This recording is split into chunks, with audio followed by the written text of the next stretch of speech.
In this video, we will discuss how our physical archival collections and how to access them. First, let's discuss what an archive is and how it works. An archive is a collection of historical materials and has several differences from a library. A library primarily provides patrons with access to published materials, but archival materials may be published or unpublished. Libraries are open stacked, which means patrons are free to explore stacks unsupervised, while archives are closed stacked, which means that supervision is required to browse the archives. The final major difference is that libraries are circulating, which means that materials may be taken out of the institution, while archives are non-circulating. Archive catalogs are also significantly different from library catalogs, as we will demonstrate in this video showing off our archive catalog. Our archive catalog can be accessed by visiting archives.osuit.edu, and it can also be accessed by going to our library site, library.osuit.edu, clicking Archives, and clicking ArchiveSpace. A significant number of materials are available digitally. The Digital Objects button, which I'm hovering over here, will take you to our digital collections, which we have another video on. So let's go show you this. This is our list of all the materials. If you go to File, it'll take you to our digital archive right here. So yeah, those are our items there. So let's get to the meat and potatoes of this. How you request a document that is not yet available in our digital collections. Currently, we have the first 27 boxes in Archive Box 36 catalog. If you want to do general browsing and are not looking for a specific topic, I recommend is typing the term Archive Box in the search box, like so. And under this drop-down menu, let's do Title Ascending Sort. Now we have all the archive boxes in order. So let's click this series Archive Box 1. Let's see what it is. Under Scope and Contents, you'll see what this is. So Box 1 is our physical plant collection, items that were donated by the physical plant, and contains many documents related to the physical plant. Date 1962 to 1989, English, 315 items. Here you can see where on the shelf it is. The genre form is documents. So let's see what's in Box 1, Folder 1. So here we see the scope and contents. So it contains course requirements from the 1950s and graduation statistics from the 1940s to 1960s. An important thing to look at here is the arrangement. So the course requirement documents are in alphabetical from auto mechanics to wood construction A to W. All other documents in the original order set by the donor. When we give you the box and you request a folder box, we will ask that you keep them all in the same order. So, yeah.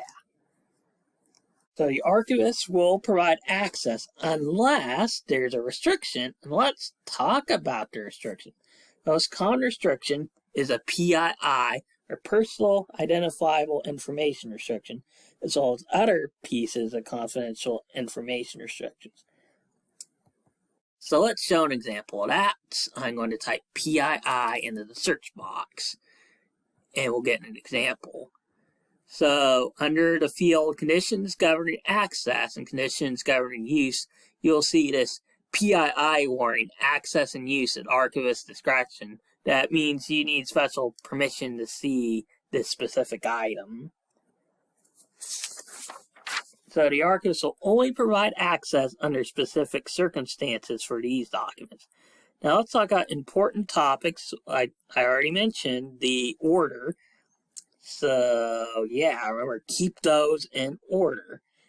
Also remember, no food or drinks and no ink pens are allowed to be used when handling archival materials. Handle materials with utmost care as they are rare. Because gloves negatively affect dexterity, they are not required for most documents, but they are required for handling photographs and negatives because the oil's on your skin. Now, if you do know what type of material to look for, let's demonstrate more advanced techniques for using the catalog. Let's type a keyword and see what happens. The catalog first takes you to collections related to terms. For this example, we're going to use automotive. So I need to type automotive. Below the list of collections related to automotive, we can see keywords, automotive technologies, automotive trim, automotive building, automotive machines, automotive club, automotive center, automotive technology. Those are very useful for finding. So let's look at automotive machinist as an example.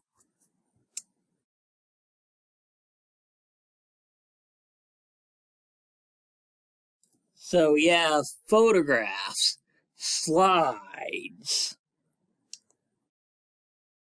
newsletters, negatives, films. It's a great deal of information on that. So let's narrow our search. Now let's type automotive video in here.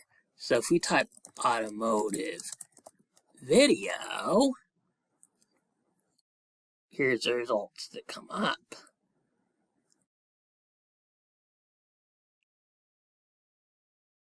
So now we can see the large list of videos related to automotive. So let's look at the T10 showcase right here. As you can see on the catalog entry, we see that the genre form is video. And we have several keywords that can take you to related videos. So we have automotive technology, T10, Toyota Technical Education Network. These keywords will take you to related topics. Under existence and location of copies, we see this link right here. So let's see what this link takes you to. It's the YouTube video. So with our catalog, you can go to many digital versions of the archive. You can use the link, or you can request physical material and possibly a playback device for materials like tapes and discs. You might have a work study. So yeah, they will give you what if you request that. So with our catalog, you can look for important events, programs, buildings, people, places, industry partners, and more. Just ask the archives if you're interested in finding a specific archival item.